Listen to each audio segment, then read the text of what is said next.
पेरणीचा प्रकार झाला होता.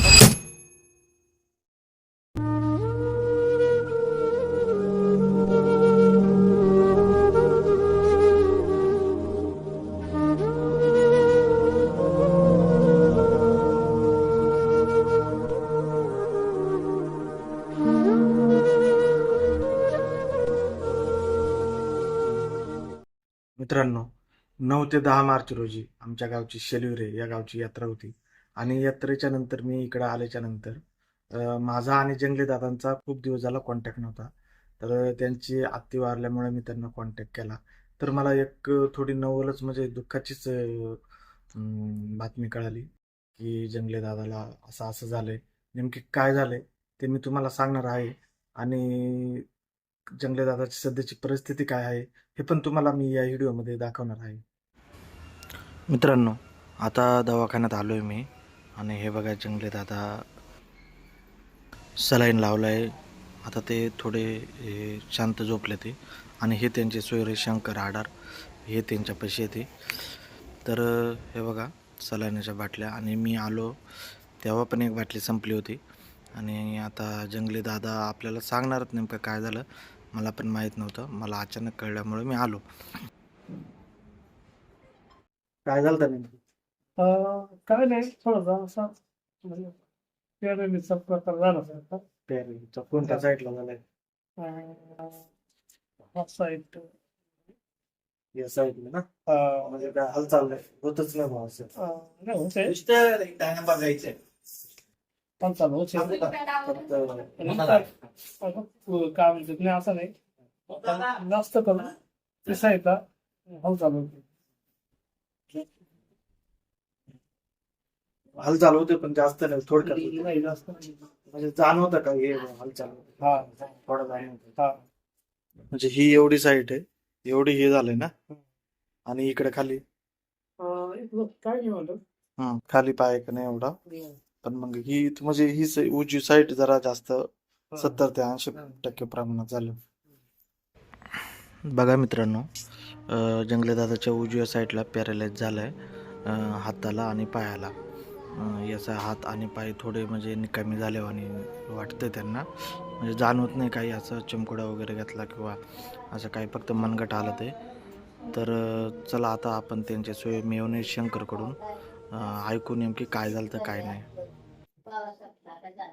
शंकर, कधी झालता म्हणजे हे तुम्हाला कसा कळला? हे पाड्याच्या दिवशी चालतं पाडव्याच्या दिवशी. हा. नेमकी म्हणजे काय कसं झालं कळलं का? मला सांगता येत नाही, पण मग घरचे माहितीनुसार संध्याकाळची झोपू कसं अचानक. म्हणजे झोपामध्येच हा प्रकार झाला? हा, झोपू म्हणजे तुम्हालाही नाही नक्की कळाला का काय झालं? तुम्ही डायरेक्ट दवाखान्यात? दवाखान्यातच आणलं. असं. आता किती दिवस झाला दवाखान्यात? आता ते 3-4 दिवस झाले. 3-4 म्हणजे चौथा दिवस चौथा दिवस आहे आज. मग डब्बा वगैरे तुम्हाला कसं येतोय? डब्बा घरूनच आणत होती. फिरून आणतो. आणि इथं जेवण भेटतंय पेशंटला? हा, पेशंटला जेवण भेटत आहे. तर मित्रांनो, डब्याचा सुद्धा लांबून डबा आणायला लागतो शंकरसाठी. आणि जंगली दादाचे आता बंधू आले ते छोटे आणि त्यांचे सासरे आई वगैरे सगळे आले ते. तर आता त्यांना म्हणजे थोडं फिरायला न्यायचे.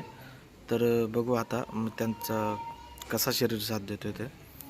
तर आता त्यांचे बंधू होते बाळू जंगले म्हणून.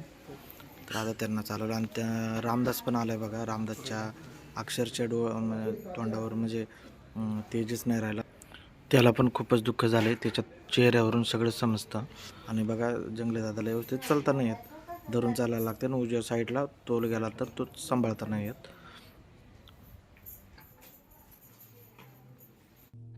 तर मित्रांनो, मी आपल्याला सांगू इच्छितो का आपल्या सर्वांच्या आशीर्वादाने आणि सर्वांच्या प्रेमाने मारुती दादा लवकरच चांगले हो आणि परत आपल्याला त्यांना एक व्हिडिओमधून साधेपणा आणि माणुसकीचं दर्शन आपल्याला घडवून हीच मी विनंती करतो. आणि तुमचं प्रेम असंच राहू द्या. आणि जंगली दादाला आज मदतीची खूप गरज आहे, तर तुमच्या वतीनं जशी मदत होईल तशी तुम्ही करण्याचा प्रयत्न करा.